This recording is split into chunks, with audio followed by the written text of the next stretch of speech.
राम राम राम हरे हरे, हरे कृष्ण कृष्ण कृष्ण हरे हरे, हरे राम राम राम हरे हरे, हरे कृष्ण कृष्ण कृष्ण हरे हरे. बोला पुंडलिक वरदा हरी विठ्ठल, श्री ज्ञानदेव तुकाराम, पंढरीनाथ महाराज की जय. जय जय रघुवीर समर्थ. मागच्या वेळी काय काय झालं असा प्रश्न मी विचारू शकतो का सर्वांना? आधी सर्वांना नमस्कार करतो आणि नंतर प्रश्न विचारतो. मागच्या वेळी आपण गोष्टी पाहिल्या की पूर्व पक्षाच्या मताने अधिकाऱ्याचा असंभव म्हटला होता, त्याला उत्तर दिलं होतं आणि संभव आहे, अधिकारी संभवनीय आहे. आणि 4 अधिकारी त्यांनी आपल्या पुढे डिफाईन केले. एक पामर, दुसरा विषयी, तिसरा जिज्ञासू आणि चौथा मुक्त. आपण ते दासबोधालाही जोडले आणि दासबोधाला काय म्हणलो? विषयी म्हणजे पामर म्हणजे बद्ध, नंतर विषयी म्हणजे मुमुक्षू, नंतर जिज्ञासू म्हणजे साधक आणि मुक्त म्हणजे सिद्ध. अशा पद्धतीने आपण 4 वर्ग केले आणि जयास नाही आत्मज्ञान या नाव बद्ध अशी एक भूमिका मांडली. म्हणजे आत्मज्ञानाचा पत्ता नसतो अशा पद्धतीने ज्याचं वर्तन असतो तो बद्ध असतो आणि तो या ग्रंथाचा अधिकारी नाही, हे स्पष्ट झालं. आणि मुक्तही नाही, कारण का? मुक्ताला काय आहे? कुठलाच म्हणूया दोष नाही. मग कुठले दोष नाही मुक्ताच्या ठिकाणी? मलविक्षेप आणि आवरण दोष. मग पामराच्या ठिकाणी कोणते दोष आहेत? मलविक्षेप आणि आवरण. असे हळूहळू कसं आहे, इकडून तिकडे जा नाही तर तिकडून इकडे जा, पण आपली जी अभ्यासाची भाषा आहे ती परिपूर्ण असली पाहिजे. मग विषयी काय असतो? एक दोष घालवतो, म्हणजे मुख्य दोष तो मलदोष आहे की जो पाप करण्याची वृत्ती आहे तो घालवतो, पण स्वर्गाच्या इच्छेची आवड असते. म्हणजे असतो तो, मान्य आहे आम्हाला. जसं ते एकदा आमच्या श्रीगुरूंनी उदाहरण दिलं होतं. घरी आल्यावर विचारलं की काय तुम्हाला फोडणीचा भात चालेल का बदामाचा शिरा? आता भूक लागलेलीच होती म्हणल्यावर काय आहे, फोडणीचा भातही चालेल. म्हणजे मुख्य मुद्दा काय आहे, ज्यावेळी अभ्यासाचा विचार येतो त्यावेळी पामर काय आहे? फोडणीचा भात आहे. आणि जिज्ञासू काय आहे? अशा पद्धतीने तो बदामाचा शिरा आहे. म्हणजे याचा अर्थ ज्याने 2 दोष घालवलेले आहेत, मल आणि विक्षेप दोष घालवला आहे, तो कोण आहे? तो जिज्ञासू आहे किंवा साधक आहे. ही भाषा आहे. मुमुक्षू आहे, तीव्र. आपल्या इथल्या भाषेत बोलायचं असेल तर तीव्र मुमुक्षू आहे. म्हणजे आपल्याला हे जे काय बदल आहेत हे कळले. आणि मग अधिकारी कोण आहे? तर पामरही नाही, विषयही नाही आणि मुक्तही नाही. मग अधिकारी कोण आहे? जिज्ञासू आहे. मग आणि तो मी आहे का, असंच आपल्याला विचार करायची वेळ येते की मी माझ्या अंतःकरणातले 2 दोष घालवण्याचा किती प्रकर्षाने प्रयत्न करत आहे. आणि ते प्रयत्न जर प्रकर्षाने चालत असतील तर माझी हळूहळू अधिकाऱ्यामध्ये काय आहे? रवानगी होणार आहे. म्हणून इथे काय आहे की जिज्ञासूच्या ठिकाणी काय आहे की विषयाच्या ठिकाणी तुच्छ बुद्धी आहे. कारण पुढचा विषय सुरू करायचा आहे ना. विषयांमध्ये काय आहे? सुख आहे अशी माझी एक बुद्धी आहे. पण ती बुद्धी खरोखरीच बरोबर आहे का चुकीची आहे याचा विचार आपण केलेला आहे की विषयजनित सुखे सौख्य होणार नाही. सांगितलं विषयजनित जे जे सुख तेथे असे परमदुःख, हाही विषय मांडून झालाय. म्हणजे विषयांमुळे सुख होत असतं, तर अधिक विषय भोगून मला सुख प्राप्त करून घेता आलं असतं, पण तसं काही घडतही नाहीये. याचा अर्थ विषयांमध्ये सुख नाही, तरी मी का मागे लागतो? तर विषयांच्या निमित्ताने अनुकूल विषय प्राप्त झाला असता मला माझ्या अंतःकरणाला शांतता मिळते आणि ती शांतता जणू काही विषयांमुळेच मिळाली अशी माझी बुद्धी तयार होते. आणि मग विषय सत्यत्व भ्रांतीमध्ये मी विषयांच्या मागे लागतो आणि माझी अंतःकरण वृत्ती कधी सुखी होते आणि कधी दुःखी होते. म्हणून विषयात सुख नाही, हे पक्क झालं. तर मग आता काय आहे? पुढचं जे हेडिंग आहे ते पूर्व पक्षीच्या मताने विषयाचे खंडन. कारण अधिकारी विषय मुख्य पहिला जो विषय पहिला जो विचार होता साधन चतुष्टय संपन्नतेत, तो अधिकारी होता. मग अधिकाराच्या असंभवाचा विचार त्यांनी मांडला. मग आपण अधिकारी संभव आहे हे स्पष्ट सांगितलं. मग अशा पद्धतीने सांगितल्यावर मग ते संपले तिथे पूर्वपक्षी मंडळी. मग पुढे आता त्यांनी डोकं वर काढलं की विषयाची काय आहे? सिद्धी होत नाही. असंभव शब्दाचा अर्थ विषय सिद्ध होत नाही. मग विषय कोणता? आपण त्यावेळी पाहिला होता, जीव आणि ब्रह्म यांचं ऐक्य. मग ऐक्य जर का जीव आणि ब्रह्म यांचं हे मुख्य विषय असेल, तर त्या विषयाच्या दिशेने माझी काय झाली पाहिजे? वाटचाल झाली पाहिजे. पण पूर्वपक्षी मात्र आता मत मांडणार आहे, आणि त्याचं मत काय आहे? विरुद्ध मत आहे आपल्या सिद्धांत मताशी. आणि आजच्या तासाभरामध्ये काय होणार आहे? केवळ पूर्वपक्षीचाच विचार होणार आहे. तो जरी पूर्ण झाला तरी काय म्हणायचं आपण? रामकृष्ण हरी म्हणायचं. म्हणून इथे या विषयाला सुरुवात करताना म्हणजे पूर्वपक्षीच्या मताने विषयाचे खंडन, आपल्याला खंडन नाहीये, पूर्वपक्षीच्या मताने विषयाचे खंडन, बरोबर, खंडन आहे, विषयाचे खंडन. आपण काय म्हणलंय? विषय आहे असं म्हणलंय, आणि ते खंडन करतायत. कारण पुन्हा मग पुढचा जो विषय येणार आहे ती विषयाची सिद्धी असा येणार आहे. म्हणजे खंडन त्यांनी केलंय, तर ते खंडन असं म्हणतायत की जीवब्रह्माची एकता हा या ग्रंथाचा विषय आहे. कारण प्रतिपाद्य विषय काय? तर प्रतिपाद्य म्हणजे मुख्य. मग मुख्य विषय काय आहे? जीवब्रह्माची एकता. मग अवांतर विषय काय आहेत? मग आहे निष्काम कर्म आहे, निष्काम उपासना आहे, आत्मानात्म विचार आहे, मान्य आहे, ते अवांतर विषय. पण मुख्य विषय काय आहे आमचा? की जीव आणि ब्रह्म यांची ऐक्यता सिद्ध झाली पाहिजे. आणि ती कशाने सिद्ध होईल? तर अज्ञानाची निवृत्ती आणि परमानंदाची. आणि अज्ञानाची निवृत्ती कशी हवे? सकारण हवे, कारणासहित हवे, कारणासहित हवे, अज्ञानातनं नको. आता अज्ञानातनं निवृत्ती कशी होते? लयरूप होते, तात्पुरती होते. केव्हा होते? झोपेत होते. सगळ्यांना अनुभव आहे. म्हणजे मुख्य विचार काय आहे? आपल्याला झोपेत ज्ञानाची सिद्धी होते, हा विषय काही महत्वाचा नाही, जागृतीच झाली पाहिजे. याची देही ह्याची डोळा. आता डोळा म्हणलं की काय शब्दाचा अर्थ आला? की बाबा जागृती. डोळा शब्दाचा अर्थ जागृती दर्शवतो, भोगमुक्तीचा सोहळा. म्हणून इथे काय आहे की त्यांनी खंडनाला सुरुवात केली आहे पूर्वपक्षांनी, की जीवब्रह्माची एकता हा ग्रंथाचा विषय आहे असे वेदांती सांगतात. पण जीवब्रह्माची एकता असणे शक्य नाही. त्याचं कारण देतात ते. कारण जीवाच्या व ब्रह्माच्या स्वरूपात अत्यंत विरुद्धता आहे. पहिलं त्यांनी खंडनाचा मुद्दा असा मांडलाय की जीवाचं स्वरूप कसं आहे? ते विरुद्ध आहे, आणि ब्रह्माच्या स्वरूपाविरुद्ध आहे. आता ब्रह्मस्वरूप कसं आहे? सच्चित आणि आनंदरूप आहे, आणि जीव मात्र त्याच्या विरुद्ध आहे, अशी भूमिका त्यांनी मांडली आहे. म्हणजे तो सच्चिदानंद रूप असणे शक्य नाही, अशी भाषा मांडली आहे. मग तो कसा आहे जीव? तर याबद्दल त्यांनी मांडायला सुरुवात केली आहे की हां विचारा. जर कधी पूर्वपक्ष असं म्हणत आहे हो की या दोघांची ऐक्यता होऊ शकत नाही, हो तर पूर्वपक्ष ब्रह्माचं सच्चित आनंद हां हे स्वीकारत आहे. स्वीकारतात ना काही ठिकाणी. आता हे पतंजली मत आहे, स्वीकारलेलं आहे, शिवाय त्यांनी तो प्रश्नाची मांडणी नाही केली. हे बरोबर आहे. पण मुद्दा काय आहे? ते आत्मे नाना मानतात ना, त्याचं काय करायचं? अशा पद्धतीने आहे. कारण त्यांचं आता पुढे म्हणणं चालू केलेलं आहे त्यांनी. आपण म्हणणं ऐकलं म्हणजे लक्षात येईल की ते उत्तर पक्षाच्या किती विसंगत मत मांडतात. म्हणून जीवाचे धर्मात पतंजली मताने आपण शेवटी तक्ता काढला ना, तर जीव कसा आहे पाहिजे तर तुम्ही तो शेवटचं पान काढा. तुम्हाला मी एकदा दाखवतो की 6 शास्त्रांचे सारदर्शक पत्रक ते काढा, आणि त्याच्यामध्ये जीव नावाचं तत्व काढा. जीव नावाचं तत्व काढलं आणि की तिथे योगमत काढा. आता योगमत काढल्यावर असंग, चैतन्य, विभू, नाना आणि भोक्ता म्हणजे आलं ना.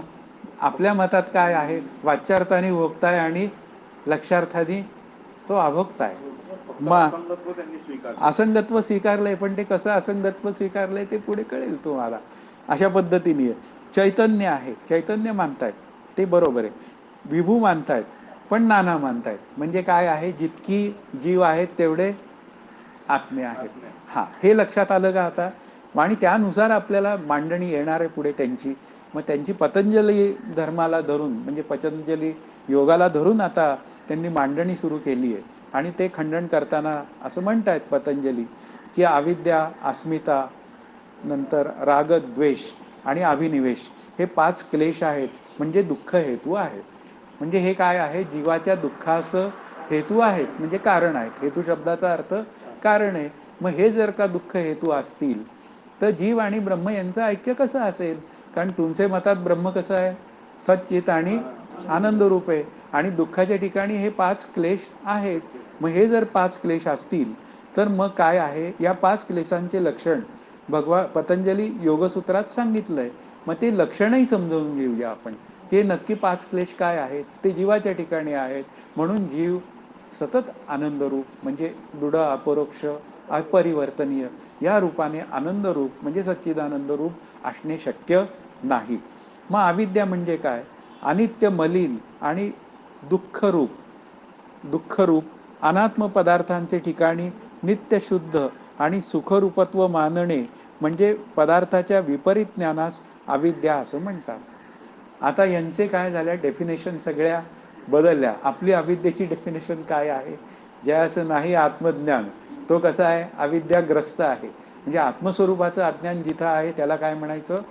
अविद्याग्रस्त. आणि इथे मात्र काय आहे की अनित्य मलिन आणि दुःखरूप अनात्म पदार्थांचे ठिकाणी, आता फक्त अनात्म पदार्थांचे ठिकाणी असं त्यांनी म्हटलंय. फक्त अनात्म पदार्थांचे ठिकाणी नित्य शुद्ध आणि सुखरूपत्व मानणे म्हणजे त्याच्या ठिकाणी सुखरूपत्व मानणे म्हणजे त्या पदार्थांमध्ये सुख आहे असं मानणे म्हणजे त्या पदार्थांच्या विपरीत ज्ञानास अविद्या असे म्हणतात, असं त्यांनी म्हटलं. म्हणजे जे काय अनित्य पदार्थ आहेत ते पदार्थ मला सुख देतात अशी भूमिका कोणी मांडली? अविद्येच्या निमित्ताने पतंजलीने मांडली. आता मला तुम्हाला एक प्रश्न विचारायचा आहे की ते पदार्थ मला सुखदुःख देतात का? नाही. हा पहिला प्रश्न आहे माझा. म्हणजे मला लगेचच खंडन करायचं नाहीये, पण अगदी आपण आत्ता बरोबर खंडन करतोय. त्याचं अगदी डिटेल्ड खंडन ते पुढं होईलच की मला पदार्थ सुखदुःख देतात का पदार्थांमध्ये माझी अंतःकरण वृत्ती आसक्त होते आणि मग मला सुखदुःख होतात, हा विचार करायला पाहिजे. म्हणजे पदार्थ सुखदुःख देतात हे म्हणणं त्यांचं तेवढंसं तितकंसं सत्य नाहीये. पदार्थ ग्लॅमरस आहेत हे आम्हाला अगदी मान्य आहे, पण पदार्थ जरी ग्लॅमरस असले तरी पदार्थांच्या मागे धावणारी वृत्ती ही माझी वृत्ती आहे. माझी या शब्दाचा अर्थ माझ्यापेक्षा वेगळी आहे हे मान्य आहे मला, पण शेवटी ती वृत्ती कोणाची आहे? जीवाची आहे. मग त्या जीवाची वृत्ती त्या पदार्थांच्या मागे धावते आणि धावून त्यामध्ये अडकते आणि अडकल्यानंतर सुखदुःख होतं आणि नंतर तो दुसऱ्याला दोष देतो, हे त्याचं म्हणणं काही बरोबर नाही. मग आता हा अविद्या नावाचा दोष हा या जीवाच्या ठिकाणी आहे असं या पतंजली मताचं म्हणणं आहे. दुसरा अस्मिता, आत्मा आणि बुद्धी ही भिन्न असता एकच समजणे यास अस्मिता असे म्हणतात. म्हणजे आत्म्याहून बुद्धी वेगळी आहे हे त्यांना मान्य आहे, पण बुद्धीचं पुढे जे काय विश्लेषण आहे त्या विश्लेषणात मात्र त्यांनी काय केलेलं आहे, पुढे पुढे ते मत जर वाचत गेला की फार काही मार खाल्लेला आहे. मग तो मार खाल्लेला जर तो पुढे सिद्धांत मती सांगतीलच, मग तो भाग आहे की नक्की हे क्लेश जीवाचे आहेत की नाही. आता तिसरा जो आहे तो राग. अनुकूल ज्ञानापासून उत्पन्न होणारी जी प्रीती तिला राग असे म्हणतात. मग अशा रागामुळे काय होतं? जीवाच्या ठिकाणी क्लेश आहे. राग आहे म्हणून काय आहे? द्वेष आहे. म्हणजे असे त्यांचे 5 क्लेश आहेत. नंतर द्वेष आहे. प्रतिकूल ज्ञानापासून उत्पन्न होणाऱ्या क्रोधाला द्वेष होतात. म्हणजे अनुकूल प्रतिकूल ज्ञान जे काय आहे त्याला काय केलंय त्यांनी? 5 क्लेशांमध्ये विचारधारा मांडली आहे. आणि आपण मागच्या भागात अनुकूल प्रतिकूल ज्ञानाचा विचार केला तर मग अनुकूल प्रतिकूल ज्ञान कशामुळे होतं? पुन्हा अनुकूल प्रतिकूल ज्ञान हे रागद्वेषामुळे होतं, नंतर भेद मांडल्यामुळे होतं. मग असं भेदज्ञानामुळे जर अनुकूल प्रतिकूल ज्ञान होत असेल आणि त्यामुळे मग काय होतं? आत्मस्वरूपाचं अज्ञान सिद्ध होतं. आणि यांचं म्हणणं काय आहे? यामुळे काय आहे? जीव ब्रह्मरूप नाही. तो कसा आहे? या 5 क्लेशांनी युक्त आहे. म्हणजे तो कसा आहे? कधी अनुकूल ज्ञानात जाणारा आहे आणि कधी प्रतिकूल ज्ञानात जाणारा आहे. मग असं जर असेल तर तो जीव ब्रह्मरूप असेल कसा? असं त्यांचं म्हणणं आहे. आणि शेवटी जो 5वा सांगितलाय, मरणाच्या भयाला अभिनिवेश म्हणतात. म्हणजे मरणाचं भय हे काही केल्या जीवाच्या अंतःकरणातनं दूर होत नाही. मग असं जे काय मरणाचं भय आहे ते जीवाच्या ठिकाणी आहे, तर जीव कायम आनंदात म्हणजे सच्चिदानंद रूप कसा असेल. आणि आमचे तुकाराम महाराज काय म्हणतात? देह जावो अथवा राहो. मग अशा पद्धतीने समर्थ काय म्हणतात? आता होणार ते होय नाका, जाणार ते जाय नका. मग अशा पद्धतीने जर का आपली मंडळी बोलत असतील आणि मरणाची भीतीच नाही, कारण मी मरण्याचं शक्य नाही. का नाही? तर मला जन्मच नाही म्हणून मला स्थिती नाही, म्हणून मला मरण नाही. पण इथे मात्र काय म्हणतात की पतंजली मताला धरून हे 5 क्लेश सामान्य जीवाचे ठिकाणी आहे. याप्रमाणे जीवाचे ठिकाणी 5 क्लेश आहेत. जीव परिच्छिन्न म्हणजे अल्प प्रमाण, 3.5 हात आहेत व ते अनंत आहेत. आता मुख्य मुद्दा काय आहे की जीव नावाचं तत्व कसं आहे, तो अंडरलाईन वर्ड आहे, अनंत आहेत. अनंत शब्दाचा अर्थ अनेक. मग जीव कसा आहे तर 3.5 हाताच्या परिमाणाचा आहे, परिणामाचा नाही, परिमाणाचा. परिमाण या शब्दाचा अर्थ युनिट, म्हणजे ज्याचा अर्थ काय आहे, ते जेव्हा 3.5 हाताचा देह आहे असं म्हणतात त्यावेळी योगमतात शरीर नावाची गोष्ट आली सत्य. मग आता चांगदेव महाराजांनी किती योग केला, मोठा योग केला, 1400 वर्ष योग केला. ध्यानकाळी त्यांना आत्मानुभव नव्हता का, होता ना, तरी सुद्धा देह भूमिकेवर आले की काय होऊन जायचं, त्यांचं देह जायची वेळ आली की झालं रामकृष्ण हरी. म्हणजे त्यांच्या मरणाची भ्रांती त्यांची गेलेली नव्हती, मग ती ध्यानाने जात नाही. मग हे पतंजली मत कसं आहे, ते ध्यानयुक्त मत आहे, योगांना ध्यान प्रमाण आहे असं आहे. आपण काही भाग स्वीकारला आहे त्याचा, यात वाद नाही, म्हणजे यमनियम वगैरे हे ते या गोष्टी स्वीकारल्या, पण त्या कशासाठी स्वीकारल्या, साधनेला सहकारी म्हणून स्वीकारल्या. म्हणून साधनेला अनुकूल आहे तो भाग आपण अंतःकरण वृत्ती शांत ठेवण्यासाठी या स्वीकारल्या. पण हे जे काय मत आहे की हा जीव कसा आहे, 3.5 हाताचा आहे, आणि आपल्या मतात काय आहे, जीव कसा आहे, ब्रह्मस्वरूप आहे. म्हणजे कसा आहे, तो निरपेक्ष व्यापक आहे. आणि इथं हा कसा झाला, सापेक्षित व्यापक आहे. म्हणजे त्यांची भाषा कुठे आली, सापेक्षित व्यापकात आली. कारण एक कसं असतं, अभ्यासाची एक सिस्टीम असते की ज्यावेळी अभ्यास करायचा असतो ना, पूर्वपक्षाने मत मांडलं ना, तर तिथल्या तिथे आधी आपण त्याचं खंडन करून एक आपलं मत तिथलं, आपलं म्हणजे सिद्धांत मत, माझं मत नाही, सिद्धांत पक्षाचं मत हे मांडायचं थोडक्यात. मांडून तिथे एकदा खंडन झालं की ते आपल्या डोक्यात राहतं. आणि डोक्यात राहिलं की मग जेव्हा सिद्धांत पक्ष खंडन करायला बसतो, मग त्यावेळी आपली वृत्ती काय म्हणते, हू करते. म्हणजे काय होऊन जातं, आपल्या वृत्तीला ते पटायला अधिक छान आणि उपयुक्त ठरतं. म्हणून इथे आपण दोन्ही पद्धतीने त्याचे विचार, आणि ते अनंत आहेत, कारण जितकी शरीरे तितके जीव आहेत. आलं लक्षात.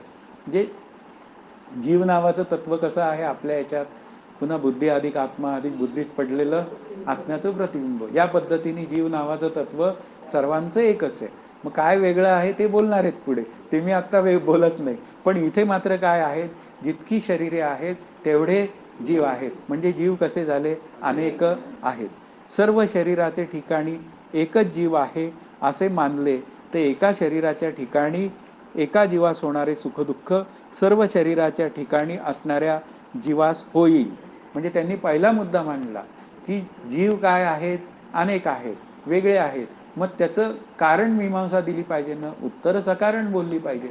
मग सकारण बोलताना काय म्हणतात, जर जीव नावाचं तत्व एक असतं तुमच्या म्हणण्याप्रमाणे, म्हणजे वेदांत मताच्या म्हणण्याप्रमाणे, तर प्रत्येकाला झालेलं सुखदुःख हे एकमेकांना झालं असतं किंवा कळालं असतं. माझी सुखदुःख ही तुम्हाला कळाली असती, म्हणजे कळाली असती म्हणजे जशी मला झाली तशीच त्यावेळी तुम्हाला झाली असती, असं घडलं असतं. पण तसं घडताना काही दिसत नाही. त्या अर्थी जीव काय आहे, आलं का मताचं त्यांचं म्हणणं, हे लक्षात आलं. कारण सर्व शरीराच्या ठिकाणी जीव एकच, परंतु एका जीवाचे ठिकाणी सुखदुःख सर्वांना होत असल्याचा अनुभव नाही. यावरून प्रतिशरीराचे ठिकाणी जीव भिन्न आहे. म्हणून जीव नावाचं तत्व कसं आहे, प्रतिशरीराच्या ठिकाणी असलेलं जीव नावाचं तत्व हे भिन्न आहे. जर का ते एकच असतं तर एकमेकांची दुःख एकमेकांना झालेली कळली असती. म्हणजे जसं जुळ्याचं दुखणं म्हणतो आपण, तसं काही झालं असतं. म्हणूनच नाना म्हणजे अनंत आहेत असे सिद्ध झाले. मग जीव काय झाले, अनेक आहेत, नाना आणि अनंत आहेत, इन्फिनिटी, अशा अर्थाने त्याचा विचार झाला. ब्रह्म या सर्व धर्मांपासून वेगळे आहे. ब्रह्माचे ठिकाणी क्लेश म्हणजे दुःख नाही. म्हणजे ब्रह्म क्लेश रहित आहे, हे त्यांना काय आहे, मान्य आहे. पण आता त्याच्यावरनं ते मांडणी करणार आहेत. उलट ते आनंद रूप आहे. जीव नाना आहेत म्हणजे जीवाचे ठिकाणी भेद आहे, ब्रह्माचे ठिकाणी भेद नाही. म्हणजे काय आहे, जरी जीव अनंत असले, वेगवेगळे असले, तरी ब्रह्म नावाचं तत्व काय आहे, त्यांच्या ठिकाणी आहे. म्हणून याच्यावरून आमचं ब्रह्म म्हणजे पतंजली मतातलं ब्रह्म काय आहे, व्यापक आहे. त्यांची व्यापकता लक्षात आली ना तुम्हाला. अशा पद्धतीने त्यांची व्यापकता आहे. आणि शिवाय स्वगत, सजातीय आणि विजातीय या रूपाने 3 प्रकारचा भेद आहे. आता याच्यावर मग त्यांना मांडायचं आहे की आपलं म्हणणं काय करतात ते वापरतात आणि वापरून त्यांचं म्हणणं मांडतात. आता स्वगत भेद. आता स्वगत भेद म्हणजे पदार्थांच्या स्वरूपातील भेद. जसा वृक्ष एकच असतो परंतु त्यांच्या अंतर्गत पत्र, पुष्प, फल इत्यादिकांचा जो भेद असतो तो स्वगत भेद. हा स्वगत भेद सावयव साकार पदार्थात असतो. ब्रह्म सावयव नाही म्हणून त्याचे ठिकाणी स्वगत भेद नाही. हे असं त्यांचं म्हणणं आहे की जो वृक्षांमध्ये आता त्यांनी उदाहरण दिलंय की फल नंतर पानं वगैरे या पद्धतीने तो आपल्याला भेद स्वगत दिसतो. किंवा आपण एखादं फळ घेतलं तर बाहेरचं साल, आतला गर, बिया अशा पद्धतीने आपल्याला तो स्वगत भेद जाणवतो. म्हणजे स्वगत भेद नावाची जी गोष्ट आहे ती सावयव साकार पदार्थांमध्ये जाणवते. पण निरवयव ब्रह्म निरवयव निराकार असल्यामुळे त्याच्यामध्ये स्वगत भेद नाही. आता हे कसं आहे, यावरून मांडणी करायची आहे.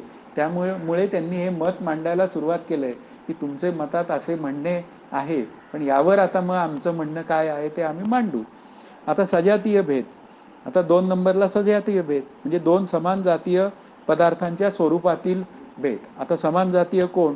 जसा एका वृक्षाच्या दुसऱ्या वृक्षाशी जो भेद. आता उदाहरणार्थ एक आंब्याचा वृक्ष आहे आणि दुसरा काय आहे, फणसाचा आहे. मग त्याच्यामध्ये काय झाला, तो सजातीय भेद झाला. किंवा अगदीच आंब्याचे वृक्ष घेतले तरी सुद्धा आपण काय म्हणू शकतो, हे हापूस आंब्याचं झाड आहे, ते पायरी आंब्याचं झाड आहे, ते गावठी आंब्याचं झाड आहे. म्हणजे अशा पद्धतीने काय होईना भेद सजातीय आपल्याला दिसतातच. मग जसा एका भेद जसा एका वृक्षाचा दुसऱ्या वृक्षाशी जो भेद तो वृक्षत्व जातीने सजातीय भेद. ब्रह्माला सजातीय दुसरे ब्रह्म नाही म्हणून ब्रह्माचे ठिकाणी सजातीय भेद नाही. मग ब्रह्म कसं आहे त्यांना मान्य आहे की ते एकमेव आहे. अशा पद्धतीने त्यांनी म्हणून तो ब्रह्माच्या ठिकाणी पुन्हा निरवयव निराकारता लागतेच आणि एकमेव अद्वितीयता लागल्यामुळे त्याच्या ठिकाणी सजातीय भेद नाही. आता विजातीय भेद म्हणजे काय की 2 भिन्न जातीय पदार्थ. मग आता जसा वृक्षाचा पाषाणादिकांशी जो भेद तो विजातीय भेद. वृक्ष कसा आहे, तो जडचेतनाचा संघात आहे. त्याची वाढ मला दिसते. लाजाळूच्या झाडाला हात लावला तर पानं मिटली जातात. आणि दगड कसा आहे, तो जड अचेतन आहे. जड अचेतन असल्यामुळे दगडामध्ये आणि या वृक्षादिकांमध्ये भेद आहे.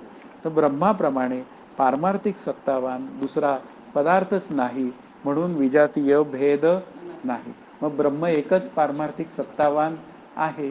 मग त्याच्या ठिकाणी दुसरं त्याच्यासारखं ब्रह्म नाही. अनुपमेय, ब्रह्माला कोणतीच उपमा देता येत नाही. अशा पद्धतीने काय आहे, तिथे विजातीय भेद नाही. भिन्न आकाशादिक सृष्टी प्रत्यक्ष प्रतीत होत असूनही अनिर्वचनीय मिथ्या आहे म्हणून तिची प्रातिभासिक सत्ता आहे. आता आकाशाची सत्ता कशी आहे, प्रातिभासिक आहे. म्हणजे सत्ता भिन्न आहे म्हणून सृष्टी ब्रह्मास विजातीय भेद करू शकत नाही. म्हणजे सृष्टीचा ब्रह्माचा काही संबंध आहे का, असा विचार करायची वेळ येते. तर त्यांच्या मतात काय झालं, ती प्रातिभासिक असल्यामुळे सृष्टीची आणि पुन्हा कशाची, ब्रह्माची सत्ता वेगळी आहे. सृष्टीची सत्ता प्रातिभासिक आहे आणि ब्रह्माची सत्ता पारमार्थिक आहे म्हणून त्याच्यामध्ये भेद आहे. या प्रकारे स्वगत सजातीय भेदरहित ब्रह्म एक आहे. या वरील विवेचनावरून खाली लिहिल्याप्रमाणे जीव आणि ब्रह्म यांचे परस्पर विरोधी धर्म आहेत. म्हणजे काय आमचं म्हणणं काय आहे, जीव ब्रह्मरूप असणं शक्य नाही म्हणून विषयाची सिद्धी नाही. विषय काय आहे, ऐक्य. आपलं मूळ काय चाललंय हे लक्षात ठेवायचं. मूळ जीव आणि ब्रह्म यांचं ऐक्य चाललंय. मग त्याचं थोडक्यात हा तक्त्याच्या स्वरूपात त्यांनी मांडलंय की जीवाचे धर्म विरुद्ध ब्रह्मावर आरोपित धर्म. आता जीव कसा आहे, दुःख क्लेशयुक्त आहे. क्लेश शब्दाचा अर्थ दुःखयुक्त आहे. आणि ब्रह्म कसं आहे, क्लेशमुक्त आहे. कारण संबंध नाही आहे ना म्हणून काय आहे, क्लेशमुक्त आहे. नंतर 2 अनंत भेदयुक्त आहेत. कारण त्यांनी आता सिद्ध केलं जितके जीव आहेत तेवढी शरीर आहेत, तितके जीव आहेत. आणि ब्रह्म कसं आहे, एक आहे आणि भेदरहित आहे. 3 जीव कसा आहे परिच्छिन्न म्हणजे 3.5 हाताचा म्हणजे मर्यादित, आणि ब्रह्म कसा आहे व्यापक आहे, निरपेक्ष. हा निरपेक्ष व्यापक. या या प्रकारे जीव ब्रह्माचे ठिकाणी परस्पर विरुद्ध अत्यंत विरुद्ध धर्म असता त्याचे ऐक्य हा या ग्रंथाचा विषय म्हणजे संभवत नाही. मुख्य मुद्दा आपला काय विषय आहे, जीव आणि ब्रह्म यांची ऐक्यता. म्हणून इथे काय म्हणले, जीवाच्या ठिकाणी 5 क्लेश आहे, अविद्या, अस्मिता, पुन्हा रागद्वेष आणि अभिनिवेश. अशा पद्धतीने या पद्धतीने पुन्हा हे जीवाचे धर्म आहेत, आणि हे जीवाचे धर्म आणि आत्मस्वरूप मात्र कसं आहे, विभू आहे, व्यापक आहे, सच्चिदानंद रूप आहे. असं असताना दोघांमध्ये जर भिन्नता सिद्ध होत असेल तर जीव आणि ब्रह्म यांचं ऐक्य सिद्ध होतं नाही, म्हणजेच विषय नावाची गोष्ट सिद्ध होत नाही. पतंजली मतात अजूनही पतंजली मत संपलेलं नाही. पतंजली मतात वरील जीव स्वरूपात 5 क्लेश सांगितले आहेत व त्यामुळे ब्रह्माशी जीवाचे एकत्व घडत नाही असे आमचे म्हणणे आहे. याचे समाधान वेदांती असे सांगतात की, म्हणजे मुख्य मुद्दा काय आहे की असं आमचं म्हणणं आहे असं पतंजली म्हणतायत की जीव ब्रह्मरूप असणं शक्य नाही, म्हणून तुमचा विषय सिद्ध होत नाही. पण तरी सुद्धा आमचे म्हणणे आहे याचे समाधान वेदांती असे सांगतात की, म्हणजे वेदांती काही शंका घेतात, पण त्या शंकांचं काय केलेलं आहे आम्ही पुढे निरसन केलंय ते सांगतो. मग वेदांती मत काय आहे की बुद्धीचे अधिष्ठान चैतन्य आणि बुद्धीमध्ये चैतन्याचा आभास हे 3 मिळून जीव होतो. म्हणजे आता हे वेदांत मत काय करणार आहे, हे खंडित करण्यासाठी ते आपल्याला काय करतायत, मांडणी तयार करतायत. कारण कुठलीही गोष्ट बोलायची असेल ना तर ती मांडणी सहित बोलली पाहिजे. कारण पूर्वपक्ष सुद्धा कसा आहे बेमालूम मांडला गेला पाहिजे, की इतका तो जवळ असला पाहिजे की पूर्वपक्ष आणि उत्तर पक्ष याच्यामध्ये काही भेद आहे का, असा साधकाला काही काळ काय झाला पाहिजे, थोडा संभ्रम निर्माण झाला पाहिजे. आणि मग साधक हुशार असेल तर तो काय करतो, नाही उत्तर पक्षाचं म्हणणं काय आहे ते पाहतो आणि मग त्याप्रमाणे ठरवतो. म्हणजे मला एकदा आठवतंय, म्हणजे मी हे सांगायचं कारण काय आहे की आम्ही दोघं काकांकडे गेलो होतो आणि मग ते एकदा बोलता बोलता एकदम म्हणाले की जीवाचा आणि त्या ब्रह्माचा समवाय संबंध आहे का म्हणे. मी म्हटलं नाही. म्हटलं तुम्ही तर असं सांगताय की समवाय संबंध असणं शक्य नाहीये. नाही म्हणे या पुस्तकात लिहिलंय बघा म्हणे. असं स्पष्ट त्यांनी आम्हाला सांगितलं आणि एक पुस्तक तिथे दाखवलं त्यांनी आम्हाला की इथे जीवाचा आणि त्या ब्रह्माचा समवाय संबंध सिद्ध केलेला आहे म्हणे. मी म्हटलं ते आधी वाचलं पाहिजे. मग गीता म्हणाली वाचलं पाहिजे. मग वाचलं पाहिजे म्हणल्यावर मग ते वाचायला घेतलं तिने आणि 5 मिनिटं काका म्हणाले मी आलो जाऊन म्हणे, जरा घरात जाऊन येतो, तोवर तू वाचून ठेव, मी आलो की सांग. आणि वाचून झाल्यावर तिने पुस्तक ठेवून बंद करून ठेवून दिलं. काका आले, काय झालं, नाही ते पूर्वपक्षाचं मत आहे असं लिहिलेलं आहे. म्हणे असं आहे का, मला वाटलं की सिद्धांत मताने लिहिलं. म्हणजे मूळ मुद्दा काय आहे की आपण वाचल्याशिवाय उत्तर द्यायचं नाही, हे त्याचं उत्तर आहे.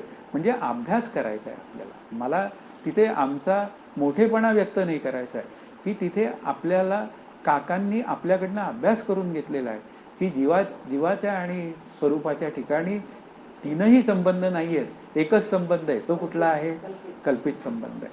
हे आपलं पक्क असलं पाहिजे की आमचा संबंध कुठला आहे, या सगळ्या सृष्टीशी, ब्रह्माशी म्हणजे या सृष्टीशी तो कल्पित संबंध आहे. जीव मी ब्रह्म या अर्थाने शब्द बोललोय, म्हणजे ब्रह्माचा नाही संबंध या सृष्टीशी, अशी ती भूमिका आहे. कारण ब्रह्म कसा आहे, एकमेव अद्वितीय आहे. म्हणजे शेवटी अल्टिमेटली कोणाचा संबंध येतो, त्या जीवाचा, म्हणजेच पुन्हा लक्षार्थाने असलेल्या ब्रह्मस्वरूपाचा. काहीच संबंध नाहीये.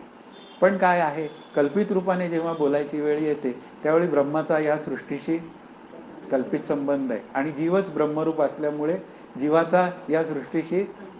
हा, पण इथे मुद्दा काय आहे की इथे मांडायला सुरुवात केली आहे की तुमचे मतात जीव नावाचं तत्वाची डेफिनेशन काय आहे, बुद्धी अधिक आत्मा अधिक बुद्धीत पडलेलं आत्म्याचं प्रतिबिंब.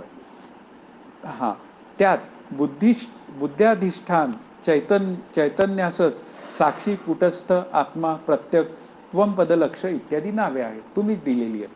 काय आहे की तो बुद्धी अधिष्ठान असलेला चैतन्य जो म्हणजे जीव, तो कसा आहे तर तो साक्षी आहे. नंतर तोच काय आहे, कुटस्थ आहे, तोच आत्मा आहे, तोच प्रत्यक आहे. प्रत्यक म्हणजे आत, प्रत्यक अशा पद्धतीने. मग असं आहे, इत्यादी नावे आहेत. रागद्वेष, सुखादी क्लेश हे बुद्धीचे धर्म आहेत. आलं का लक्षात? की ते म्हणतायत की रागद्वेष हे कोणाचे धर्म आहेत? बुद्धीचे धर्म आहेत. आणि तुम्ही काय म्हणताय की तो चैतन्य व्यापक आहे, हे असं तुम्ही म्हणताय. ती बुद्धी प्रति शरीराचे ठिकाणी भिन्न आहे. हे आम्ही आत्ता सिद्ध केलेलं आहे. कारण का, हे 5 क्लेश काय आहे?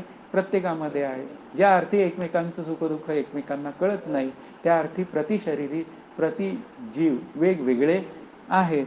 म्हणून एका शरीराचे ठिकाणी एका बुद्धीस होणारी सुखदुःखे सर्व बुद्धीस होणार नाहीत, हेही मान्य झालं. या रीतीने बुद्धीचा भेद मानला म्हणजे सुखदुःखाचा संकर होणार नाही. बरोबर आहे. म्हणजे एकमेकांची सुखदुःखे एकमेकाला कळणार नाहीत. आणि बुद्धीचे अधिष्ठान जो साक्षी, तो सुखदुःखादी क्लेशरहित एक आहे.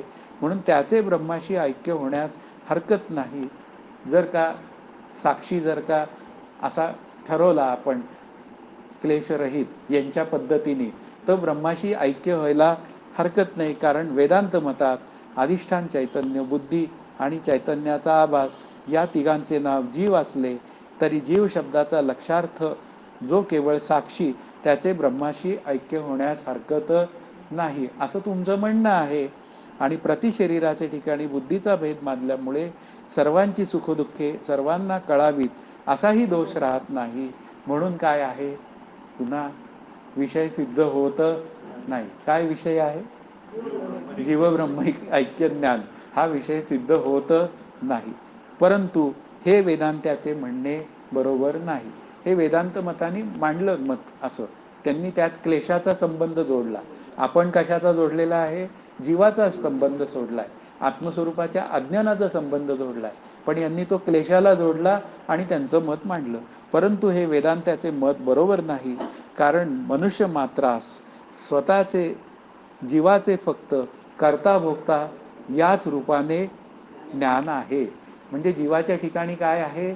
शेवटपर्यंत कर्ता भोगता हे ज्ञान आहे. आणि त्याशिवाय साक्षी म्हणून कोणी आपणात आहे असे कोणाचंही ज्ञान नाही. बरोबर आहे. वेदांत मताने काय सांगितलं? साक्षी, आत्मा, कुटस्थ हे सगळे काय आहेत? एकच शब्द आहेत. थोडे थोडे फरक आहेत, पण तरी सुद्धा ते काय आहे? ते ब्रह्म याच अर्थाने साधारणपणे वापरले जातात. पण आता आपण विचारसागर शिकतोय म्हणून आपण पुन्हा म्हणूया की अंतःकरण उपहित चैतन्याला साक्षी असं म्हणतात. कुटस्थामध्ये कुटस्थ कसा आहे तर बेखबर या दृष्टीने मांडला आहे. आत्मा शब्द आला तो व्यष्टी सापेक्षतेने आला. असं अनेक पद्धतीने मांडलं गेलेलं आहे. पण इथे काय आहे? त्याशिवाय साक्षी म्हणून कोणी आपणात आहे असे कोणाचंही ज्ञान नाही. म्हणजे याचा अर्थ प्रत्येकाला कर्ता भोगता ज्ञान आहे, तर साक्षी हे ज्ञान कसं असेल की जे तुम्ही उत्तर पक्षी म्हणजे वेदांतमती म्हणता?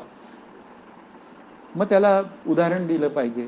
वंद्यापुत्राचे ज्ञान कोणाचंही नाही, म्हणून तो जसा नाहीच, त्याप्रमाणे ज्या अर्थी साक्षीचे कोणास ज्ञान नाही, त्या अर्थी पुत्राप्रमाणे आम्ही साक्षी मानित नाही. म्हणजे साक्षी नावाचं तत्व नाही. साक्षी नाही म्हणजे पुन्हा काय नाही? आत्मतत्व नाही. आणि का नाही? तर ज्या अर्थी वंद्यापुत्र उदाहरण दिलं, वंद्यापुत्र ज्या अर्थी आपल्याला दिसत नाही, कळत नाही, त्याप्रमाणे साक्षी कसा आहे? वंद्यापुत्राप्रमाणे अत्यंत असदरूप आहे. म्हणजे त्याचं अस्तित्वच सिद्ध होत नाही. ते अस्तित्व तुम्ही मानता म्हणजे वेदांत पक्षी, हे आम्हाला काही पटत नाही. आणि पुन्हा म्हणताय क्षणभर वेदांत कल्पनेप्रमाणे मानला तरी त्याचे ब्रह्माशी एकत्व घडणार नाही. आधी नाहीच आहे, पण जाऊ दे, जरा तुम्हाला आम्ही कन्सिडर करतो असं पूर्वपक्षी कोणाला म्हणतायत? वेदांत मताला म्हणतायत. आणि ते म्हणतात क्षणभर मानला तरी एकत्व घडणार नाही. कारण प्रतिशरीराच्या ठिकाणी जशी बुद्धी भिन्न मानता तसे साक्षीही भिन्न मानले पाहिजेत. आत्ता मी काय वाचलं होतं चार्टमध्ये की त्यांच्यामध्ये जीव काय आहेत? अनेक आहेत. मग तसेच साक्षी काय झाले त्यांच्या मताने? मग प्रतिशरीराचे ठिकाणी काय झालं? आत्मा सुद्धा अनेक आहेत, भिन्न मानले पाहिजेत. साक्षी भिन्न मानले म्हणजे साक्षी भिन्न मानले म्हणजे साक्षीवर अनेकत्वाचा धर्म आलाच. म्हणजे यांनी जीव भिन्न मानले आणि प्रतिशरीराचे ठिकाणी साक्षी भिन्न मानला. अनेकत्व धर्मवान साक्षीचे एकत्व धर्मवान ब्रह्माशी ऐक्य होऊ शकत नाही. म्हणजे जीव नाना आहेत आणि आत्मेही बस हे त्यांचं मत आहे आणि ब्रह्म एक आहे. म्हणजे आता काय कसा विचार करायचा. रामकृष्ण हरी. म्हणजे काहीतरी लॉजिकल भूमिका असली पाहिजे ना. पण असं आहे आता त्यांचं मत आहे ते आपण काय बोलणार. दुसरे असे की पुढे आता मत मांडतायत. तुम्ही म्हणाल एवढं पूर्व पक्षाचं मत का गडद मानताय. कारण का असा काही दोष माझ्या अंतःकरणात असेल तर तो मला काढता यायला पाहिजे. मग पुढे असं म्हणतायत दुसरे असे की वेदांत मतात सुखदुःखे साक्षी भाष्य आहेत. म्हणजे सुखदुःखे साक्षी जाणतो. आता असं म्हणणं आहे का आपलं. हे लक्षात घ्या की वेदांत मतात साक्षी भाष्य आहेत याचा अर्थ साक्षीच्या सत्तेवर जीवाला या सुखदुःखांचा भास. मग तो साक्षी साक्षात जाणतो का साक्षी अंतःकरण वृत्तीद्वारा सुखदुःखे जाणतो. हा प्रश्न आहे माझा तुम्हाला. अंतःकरण वृत्तीद्वारा जाणतो. कारण साक्षी काय आहे. एकमेव अद्वितीय आत्मा आहे. त्याच्या ठिकाणी शरीर नाही. शरीर नाही म्हणून तो सुखदुःख जाणण्याचा प्रश्नच येत नाही. पण तुम्हीच काय म्हणतायत. म्हणजे आता त्यांनी साक्षी भाष्य या शब्दाचा अर्थ काय केला. साक्षी सुखदुःखे जाणतो असा साक्षी भाष्य शब्दाचा अर्थ कोणी केला. या पतंजली मताने केला. आणि वेदांताच्या सरणीप्रमाणे तो बरोबरही आहे असं म्हणताय की कारण अंतःकरणाचे ठिकाणी भासणारे सुखदुःखांचे धर्म हे अंतःकरण वृत्तीस किंवा चक्षुरादी ज्ञानेंद्रियास कळणे शक्य नाही. अंतःकरणाचे ठिकाणी असणारे सुखदुःख धर्म अंतःकरण वृत्तीस किंवा चक्षुरादी ज्ञानेंद्रियास कळणे शक्य नाही. आता का कळणं शक्य नाही ते पुढं मांडतायत की अंतःकरणाला सुखदुःख कळतात की नाही पाहायला गेलं तर. आता ज्याची त्याला कळतात की सुखदुःख. पण त्यांचं मत काय आहे. कळणं शक्य नाही. म्हणजे चक्षुरादी इंद्रियांना म्हणजे चक्षुरादी म्हणजे 5 ज्ञानेंद्रियांना सुखदुःख कळणं शक्य नाही. कारण ज्ञानाची साधने ज्ञानेंद्रिये किंवा अंतःकरण वृत्ती एवढीच आहेत. म्हणजे जेवढी अंतःकरण वृत्ती आहे तेवढीच काय आहेत. ही ज्ञानेंद्रियादी साधने आहेत. कर्मेंद्रिय तर ज्ञानाची साधने नाहीत. आता कर्मेंद्रिय काय आहेत. ज्ञानाची साधने नाहीत. म्हणजे आहे तिथे अंतःकरण वृत्ती आहे. मग अंतःकरण वृत्ती आहे पण कर्मेंद्रियांमध्ये काय आहे. आता हात आहे. मग हाताने आपल्याला ते ज्ञानेंद्रियाचं साधन नाही असं पूर्वपक्षी म्हणतो. मग हाताने एखादी गोष्ट स्पर्श करून कळते का नाही. पण ती साधने नाहीत. ज्ञानेंद्रिये ज्ञानाची साधने आहेत. म्हणजे मला डोळ्यांनी काय होतं दिसून कळतं. पण ती इंद्रिये शरीराच्या आत आहेत. आत असणाऱ्या अपंचीकृत भूतकार्य अंतःकरणास किंवा इंद्रियास जाणतच नाही. अशा पद्धतीने त्यांनी मत मांडलेलं आहे. फक्त स्थूल शरीर किंवा बाह्य जड पदार्थ म्हणजे पंचीकृत पंचमहाभूतांपासून झालेले विषय यातील आपापल्या विषयासच जाणतात. म्हणजे ज्ञानेंद्रिय काय जी आहेत बाहेर ती फक्त काय आहे त्या विषयांनाच जाणतात. ती अंतःकरणात जाणत नाही. म्हणजे श्रोत्र शब्दास त्वचा शब्दास चक्षुष रूपास किंवा जिव्हा रसास किंवा घ्राण गंधात जाणते. यापैकी त्वचा व चक्षु ही 2 इंद्रिये आपापल्या विषयास म्हणजे स्पर्शास व रूपायास जाणून त्यांच्या आश्रयासही जाणतात. म्हणजे त्यांच्या स्पर्शाने जे मला कळतं त्यांच्या आश्रयासही जाणतात. त्वचा आपल्या मृदू कठीण स्पर्शाला जाणून ते मृदू कठीण धर्म ते तक्का किंवा दगड यावर अवलंबून असतील त्यासही जाणते की हे काय आहे. हे मृदू आहे. हे हार्ड आहे. हे कडक आहे. असं आपल्याला काय कळतं या ज्ञानेंद्रियांच्या म्हणजे या स्पर्शेंद्रियांच्या निमित्ताने कळतं. त्याप्रमाणे चक्षुही नीलपितादी रूपात जाणून त्याचा आश्रय जे घटपटादी यासही जाणते. म्हणजे रंगाचं ज्ञान वगैरे डोळ्यामध्ये आहे. आपल्या गुणांना जाणून त्याच्या आश्रयासही जाणण्याचा विशेष धर्म या 2 इंद्रियात असला तरी कोणत्याही इंद्रियाला अंतःकरणाला जाणण्याची योग्यता नाही. म्हणजे इंद्रियांना अंतःकरणाला जाणता येत नाही. मग अंतःकरणाच्या ठिकाणी असणाऱ्या सुखदुःखादी धर्मास इंद्रिये जाणत नाहीत. हे त्यांनी त्यांचं मत सिद्ध केलं. हे निराळे सांगण्याची जरुरी नाही. आता अंतःकरणाची वृत्ती सुखदुःखास जाणत नाही एवढेच सांगायचे आहे. म्हणजे अंतःकरण सुखदुःखास जाणत नाही. मग सिद्ध काय करायचंय? हे एवढं सांगून सिद्ध काय करायचंय? कोण जाणतो? मग कोण जाणतो? त्यांच्या म्हणण्याप्रमाणे साक्षी जाणतो. आलं काय सांगायचंय त्यांना? अंतःकरण वृत्ती, ज्ञानेंद्रिये, नंतर कर्मेंद्रिये जाणत नाहीत. मग आता जाणतो कोण? हे एवढं सगळं मांडणी कशासाठी चालली? तर तो साक्षी जाणतो. आणि कसा जाणतो? तर साक्षात जाणतो. आता हे सांगायचे ज्याप्रमाणे आता त्याला उदाहरण दिलंय. अग्नीच्या ठिकाणी असणारी दाहकता ही अग्नीची वृत्ती आहे. आता वृत्ती शब्दाचा अर्थ स्वभाव. स्वभाव आहे. ती आपला आश्रय जो अग्नी व त्याहून भिन्न पदार्थाचा दाह करते. म्हणजे अग्नी जो आहे त्याची वृत्ती काय आहे? जाळणं ही त्याची वृत्ती आहे. मग तो दुसऱ्या पदार्थांना काय करतो? जाळतो. त्याप्रमाणे अंतःकरण वृत्ती व आपले अधिष्ठान जे अंतःकरण त्याहून भिन्न पदार्थात जाणते. आलं लक्षात? आपले अधिष्ठान जे अंतःकरण त्यात जाणत नाही.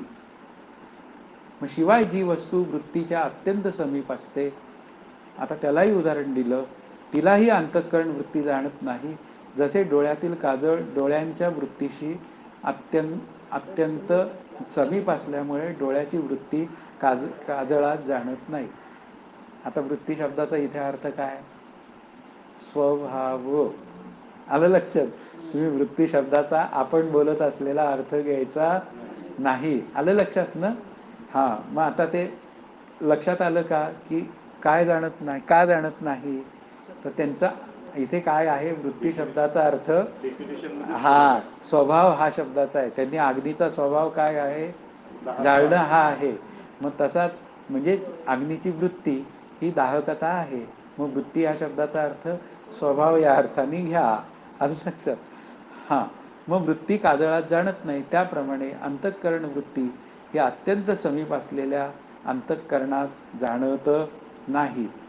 मग अंतःकरणात जाणत नाही अर्थात अंतःकरणाच्या ठिकाणी असणाऱ्या सुखदुःखासही म्हणून जाणत नाही. कठीण बोलतात. आता पण लक्षात आला ना विषय? की प्रत्येकाचा एक स्वभाव आहे. म्हणून अंतःकरण वृत्ती काय करत नाही अशा पद्धतीने. मग आता इंद्रिय व अंतःकरण वृत्ती ही अंतःकरण निष्ठ सुखदुःखात जाणत नाही असे ठरल्यावर सुखदुःखाची व्यवस्था लावण्याकरिता साक्षीच सुखदुःख जाणतो असे म्हणणे. मग अंतःकरण वृत्ती जाणत नाही कारण का? ती अत्यंत समीप आहे. तिचं हे कामच नाहीये. मग आता कोण जाणतो? मग साक्षी जाणतो असे म्हणणे प्राप्त आले. आणि याच अभिप्रायाने सुखदुःखे साक्षीवास्य आहेत. हा असा त्यांचा अभिप्राय आहे साक्षीवास्य या शब्दाचा. थोडं डोक्याला मुंग्या येतील पण लक्षात आलं ना काय म्हणणे? तिथे प्रश्न विचारा. असे वेदांती म्हणतात आणि बरोबरी आहे. पण सुखदुःखे साक्षीवास्य म्हटली म्हणजे साक्षी अनेक म्हणणे भाग आले. प्रत्येकाची सुखदुःख काय आहे? म्हणजेच प्रत्येक जीव. मग प्रत्येक जीव वेगळा आला की त्या जीवावर साक्षीत्व अनेकपणाचा आरोप आलाच. मग साक्षी अनेक म्हणणे भाग आहे. ते अनेक न मानले तर सुखदुःखाचा संकर नसला तरी सुखदुःखाच्या संकराचा दोष कायम राहतो. जर का तुमच्या म्हणण्याप्रमाणे जीव एकच आहे असं वेदांत मताप्रमाणे मानलं तर काय होईल? सुखदुःखाचा तो संकर हा दोष राहतो. म्हणून साक्षी अनेक मानले पाहिजेत. म्हणजे साक्षीवर अनेकत्व व ब्रह्मावर एकत्व असे विरुद्ध धर्म असल्यामुळे जीवाचे ब्रह्माशी एकत्व होणे शक्य नाही. म्हणून तुमचा विषय काय विषय आहे आपला? जीवब्रह्मैक्य ज्ञानसिद्धी हा आपला काय आहे? विषय आहे. इतकेच नाही तर वेदांत्यांनी मानलेल्या साक्षीचेही ब्रह्माचे एकत्व घडत नाही. कोणत्याही प्रकाराने जीवब्रह्मैक्य या विषयाची सिद्धी होत नाही. म्हणून ग्रंथारंभ आहे. आलं का लक्षात? एवढं मत आहे तरी मी हे पटापट सांगून संपवलं. इथे वृत्ती शब्दाचा अर्थ स्वभाव असा आहे. म्हणून अग्नीचा स्वभाव काय आहे? जाळणं. मग अंतःकरणाचा स्वभाव काय आहे? अशा पद्धतीने विचार केला. मग अंतःकरण बाहेर काही जाणत नाही, आताही काही जाणत नाही. मग काय करतो ते त्यांचं त्यांना माहिती. मग आता बोलणंच त्यांचं विसंगत बोलणं आहे. मग काही नाही तर मग कोणावर आळ घालायचा? साक्षीवर त्यांनी काय केला? मग आरोपित करून टाकला. मग सुखदुःख कोण जाणतो? अंतःकरण जाणत नाही. तर मग उरला कोण? एकटाच साक्षी उरला, म्हणजे आत्मा. म्हणजे आत्मा जाणतो. अशा रीतीने काय झालं? ही विषयाची काय आहे? असिद्धी आहे. म्हणजे विषयाचं काय केलं त्यांनी? खंडन केलं. म्हणून सिद्धांत संकर शब्दाचा अर्थ म्हणजे एकत्र होणे. म्हणजे उदाहरणार्थ कसं की अर्जुनाला प्रश्न विचारला होता. हां, अर्जुनाने काय केलं की मी नाही युद्ध करणार असं म्हणला. मग काय होईल? तिथे संकर होईल. संकर होईल म्हणजे एकत्रीकरण होईल. आणि ते एकत्रीकरण कसं असेल? अनैतिक असेल. हां, संकर शब्दाचा अर्थ एकत्रीकरण.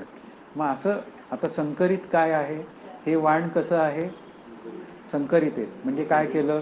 दोन गव्हाच्या जाती आहेत आणि त्या एकत्रित काय केल्या आणि त्यातून एक तिसरं तयार केलं. मग आता हे काय झाला? इथे दोन गव्हाच्या जातींचा काय झाला? तिथे संकर झाला. अशा पद्धतीने संकर. हां, मग अशा पद्धतीने म्हणजे जीवाच्या ठिकाणी जर का अनेक जीव मानले नाही तर मग काय होऊन जाईल? त्या प्रत्येक जीवाची सुखदुःख आहेत ती एकाला तशी दुसऱ्यालाही झाली पाहिजे, तशा पद्धतीने ती कळली पाहिजे. मग तिथे काय आहे? सुखदुःखांचा संकर दिसेल. पण इथे संकर दिसत नाही. त्या अर्थी जीव वेगवेगळे आहेत, म्हणजे अनंत आहेत. वेगळे आहेत म्हणजे अनंत आहेत. अशा पद्धतीने ती भाषा झाली. मग आता काय झालं? सिद्धांत मताने विषयाची सिद्धी. मग आता काय करायचं? इथे आपल्याला बदलायचं काय? हां, मग बदलायचं असेल तर कानिटकर महाराज आणि काही शंका असतील तर त्या आता होतील. केलाच. कारण आत्मे नाना मानले त्यांनी. त्याचं ऐक्य सिद्ध केलं, खंडन केलं.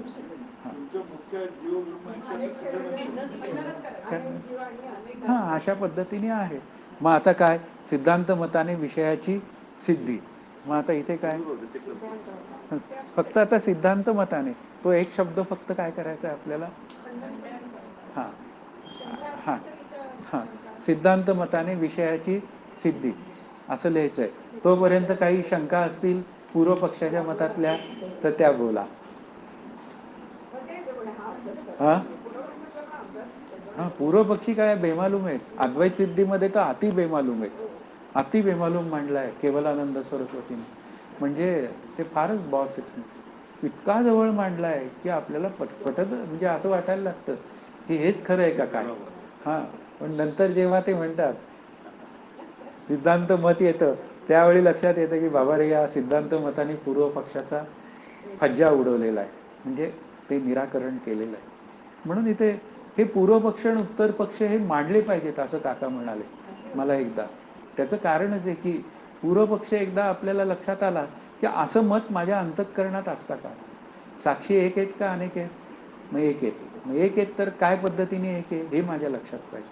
अनेकत्व का नाही असं एखाद्याने जर मला विचारलं किंवा माझ्याच मनात असा संभ्रम झाला तर त्याचं उत्तर काय झालं पाहिजे? देता आलं पाहिजे की स्वरूप अनेक कसं होईल. पण म्हणजे असं पक्क पाहिजे ना मी तिथे. हां, अनुभवाच्या स्तरावर किंवा शब्दांच्या स्तरावर मी निसंदिग्ध असलं पाहिजे. मग आता सिद्धांत मताने विषयाची सिद्धी. पण दृष्टांत देऊन उपयोग नाही ना. शेवटी दृष्टांत दिला तरी काय झाला? एकदेशी झाला. मग ब्रह्म कसं आहे? मग आता म्हणलं कोणीतरी ते आकाशासारखं. मग आकाशासारखं आहे असं म्हटलं की ठीक आहे, कल्पित रूपाने मी आकाशासारखं मानलं तरी सुद्धा काय आहे? पुन्हा ब्रह्म असं आहे हे अनुभवाच्या स्तरावर सिद्ध होतं ना. असे ते मुख्य विचारधारा आहे. हां हां, साक्षी भाष्य आहे ते. आता पूर्व पक्षाचं खंडन या उत्तर पक्षात होणार आहे. साक्षी भाष्य आहेत याचा अर्थ साक्षीच्या सत्तेवर भासित होतात. होणारी सुखदुःख ही भासित होतात. मग ती भासित होणारी सुखदुःख आहेत ती आपल्याला कळली पाहिजे. काय पद्धतीने भासित होतात. पूर्व पक्षाचं मताचं खंडन झालं पाहिजे. त्यांनी खूप प्रश्न विचारले. मग ते विचारलेत तर आता चौथा जो विषय आहे तो काय आहे? सिद्धांत मताने विषयाची सिद्धी. पूर्ण होणार नाहीये विषय, पण तरी सुद्धा जेवढा होईल तेवढा सुरुवात केलेली होईल. मग जीवब्रह्माची एकता हा या ग्रंथाचा विषय सिद्ध आहे. अंतःकरण अधिष्ठान चैतन्य आणि अंतःकरणात प्रतिबिंबित चैतन्य या तिन्हीच जीव असे म्हणतात. आपली व्याख्या पक्की आहे की इथे अंतःकरण, आता त्यांनी अंतःकरणाला धरून शब्द विचारलाय ना, प्रश्न विचारलाय.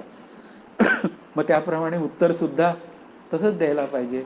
मग आता काय झाला? अंतःकरण. आपण अंतःकरणाच्या जागी काय बोललो होतो पूर्वी?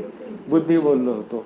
मग अंतःकरण अधिष्ठान चैतन्य, त्या जागी आपण काय म्हणलं होतं? आत्मा, चैतन्य, अधिष्ठान चैतन्य आणि अंतःकरणात प्रतिबिंबित चैतन्य. आणि आपण त्याला काय म्हणलो होतो? बुद्धीत पडलेले आत्म्याचे प्रतिबिंब. लक्षात घ्या, इथे विचारसागर एक मांडतोय भाषा. का मांडतोय अंतःकरण? असं का मांडतोय? कारण त्यांनी अंतःकरण शब्द वापरला. अंतःकरणात त्यांनी हे 5 क्लेश आहेत असं सांगितलं. नाही म्हणलं त्यांनी मनाचे ठिकाणी, नाही म्हणलं त्यांनी बुद्धीचे ठिकाणी, अंतःकरणाचे ठिकाणी मांडले. म्हणून त्यांच्या दृष्टीने आपली जी व्याख्या आहे ती बदलून घेतली आपल्या सिद्धांत पक्षाने. अंतःकरण अधिक अंतःकरणाधिष्ठान चैतन्य अधिक अंतःकरणात पडलेले आत्म्याचे प्रतिबिंब. आता अशी व्याख्या बदलली. ही लक्षात आली का? हां. मग या तिन्ही मिळून जीव म्हणतात. हे आलं का लक्षात? हां. त्यात अंतःकरणाधिष्ठान चैतन्य विशेष आहे. म्हणजे अंतःकरण अधिष्ठान चैतन्य विशेष्य आहे. हां, विशेष्य आहे. आता विशेष्य, विशेषण, विशिष्ट हे सगळे शब्द जे आहेत तर चौथ्या तरंगात विचार येणार आहे. त्यावेळी ते मी तुम्हाला सांगीन. पण आत्ता विशेष्य आहे एवढा विचार तुम्ही लक्षात ठेवा. अंतःकरण व अंतःकरण स्थित आभास एवढाच भाग विशेषण आहे. आलं लक्षात? आता विशेषण काय आहे? ते विशेष्याला सोडून राहत नाही. अशा पद्धतीने तो आहे. चौथ्या तरंगात तो विषय घेतलाय, त्यावेळी मी तो सांगेल. मग आता विशेष्य म्हणजे काय? हां, नाही तो आता गारवा आणि बर्फ आता नका करू.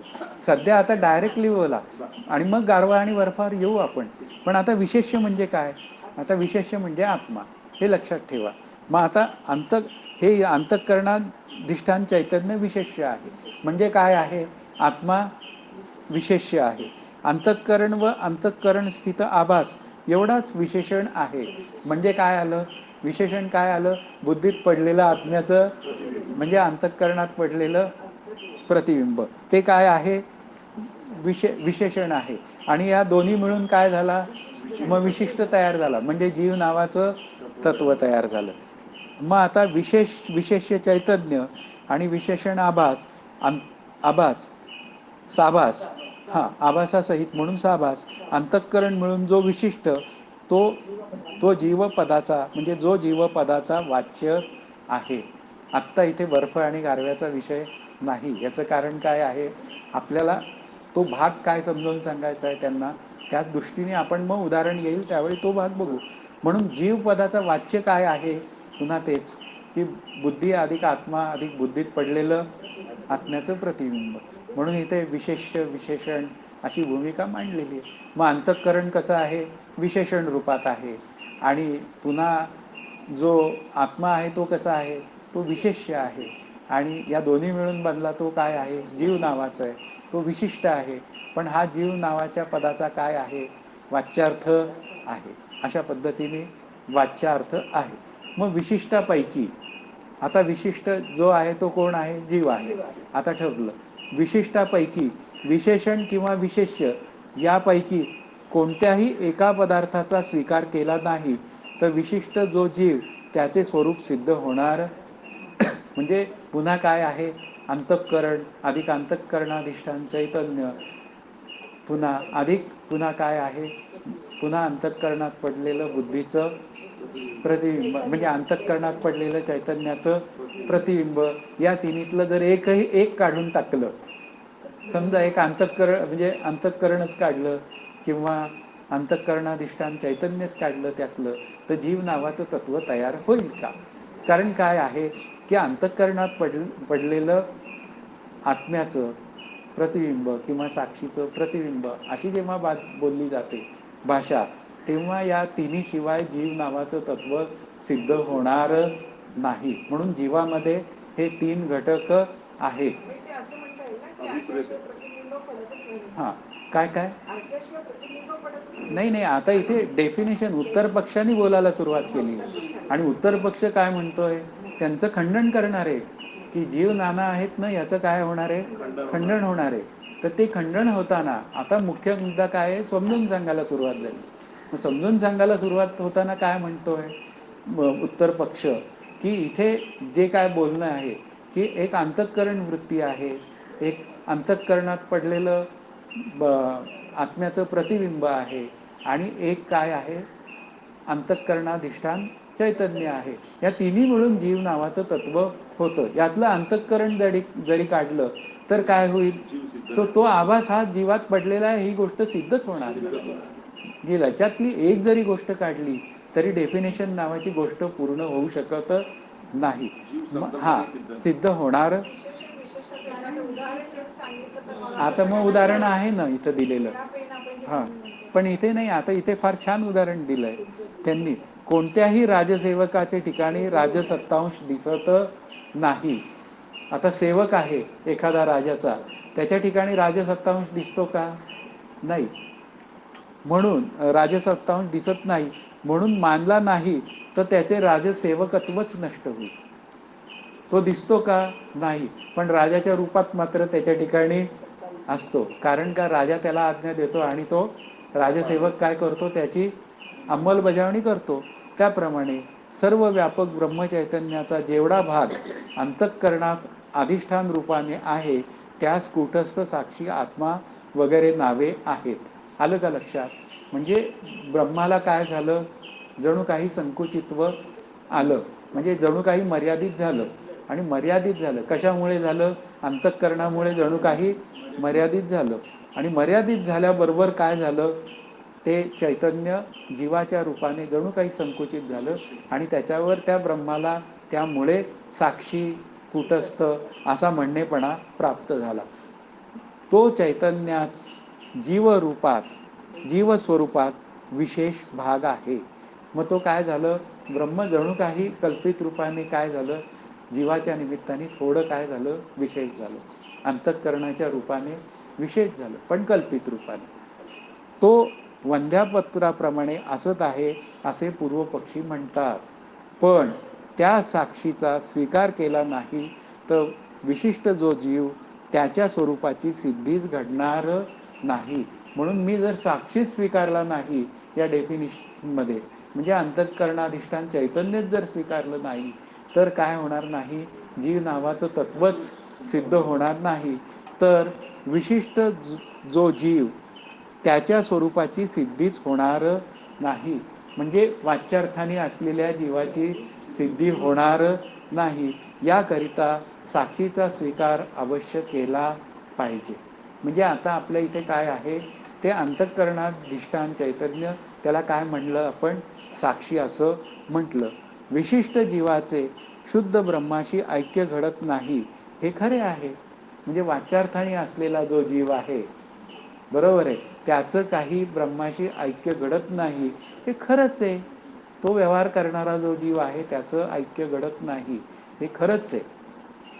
तथापि विशिष्ट जीवापैकी विशेष भाग जो साक्षी, तो शुद्ध सच्चिदानंद रूप असल्याने त्याचे ब्रह्माशी एकत्व घडण्यास हरकत नाही. पण तो साक्षी जो आहे त्याचं मात्र ब्रह्माशी एकत्व घडण्यास हरकत आहे का? काहीच हरकत नाही. काय झालं की तो व्यापक चैतन्याचा, ब्रह्मचैतन्याचा या देहाच्या निमित्ताने जणू काही संकुचित झालेला विचार आहे, अशी भूमिका आहे. वास्तवात ब्रह्मचैतन्य संकुचित झालं नाही, पण अंतःकरणाच्या निमित्ताने काय झालं, जणू काही संकुचित झालं, वास्तवात झालं नाही. तो जो साक्षी आहे, तो जो कूटस्थ आहे, म्हणजे अंतःकरणाधिष्ठान चैतन्यातला जो आत्मप्रकाश आपण म्हणतो, तो काय आहे, तो ब्रह्मस्वरूपाशी सदा एकरूपच आहे अशी भूमिका आहे. मग असं असेल तर मग त्या साक्षी चैतन्याचं त्या ब्रह्मस्वरूपाशी एकरूपत्व घडायला काय हरकत आहे? म्हणजे व्यापक चैतन्य त्याला काय म्हणायचं? निरपेक्ष चैतन्य. तेच काय झालं? जीवाच्या निमित्ताने जणू काही मर्यादित झालं. मग मर्यादित झालं तरी वास्तवात ते मर्यादित झालेलं नाही. आभासयुक्त अंतःकरण हे साक्षी चैतन्याचे विशेषण असल्यामुळे त्या साक्षीच्या ठिकाणी जीव असा व्यवहार होतो. कारण का?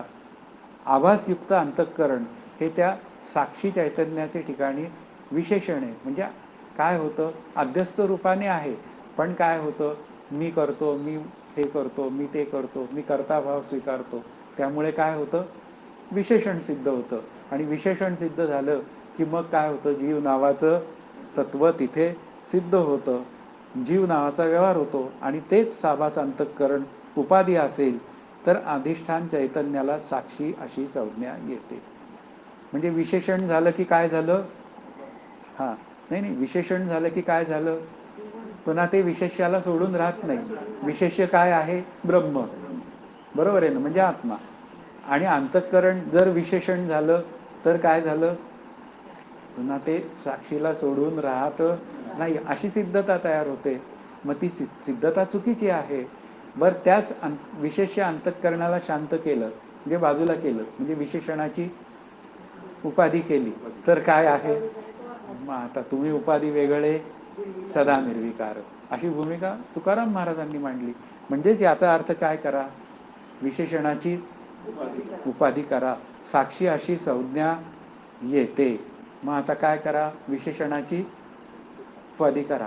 आता इथे मी थांबतोय या शब्दाचा अर्थ इथे आता आपलं 1 तास झालेला आहे. डोक्याला मुंग्या येण्यापेक्षा आता विशेषणाची उपाधी करा हा विषय मी थोडक्यात समजावून सांगतो 5 मिनिटात. म्हणजे काय होऊन जाईल? पक्क होऊन जाईल.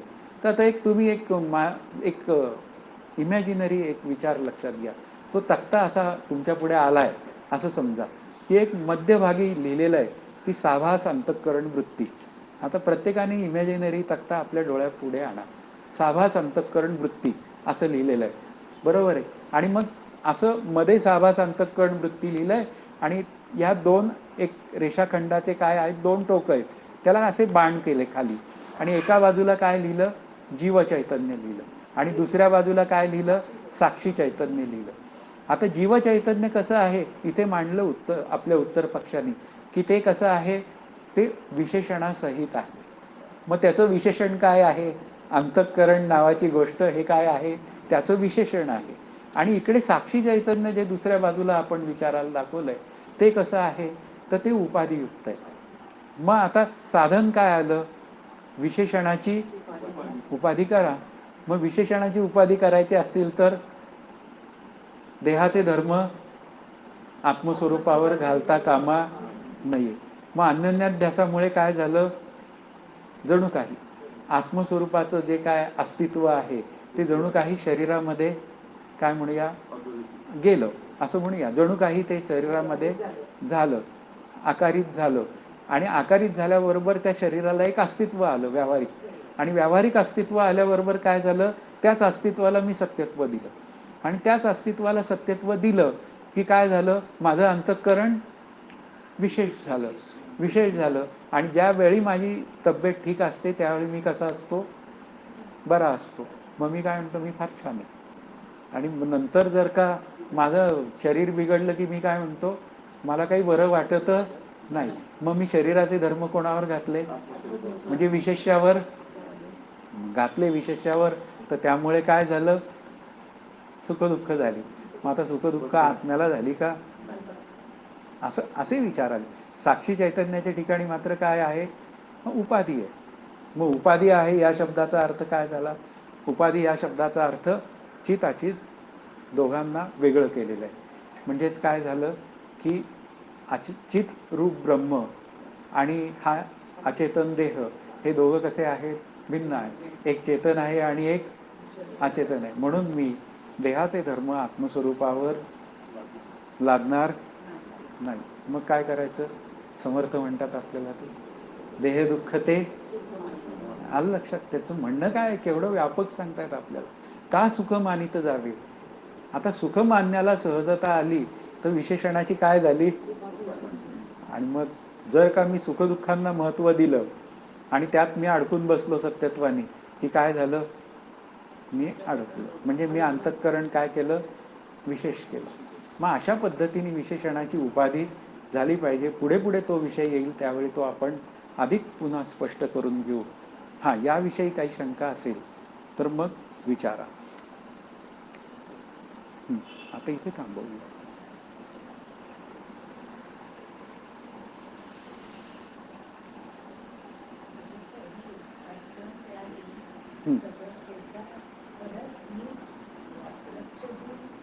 वाचलंच पाहिजे. हो, येते. आता तुम्ही इथे हे जरी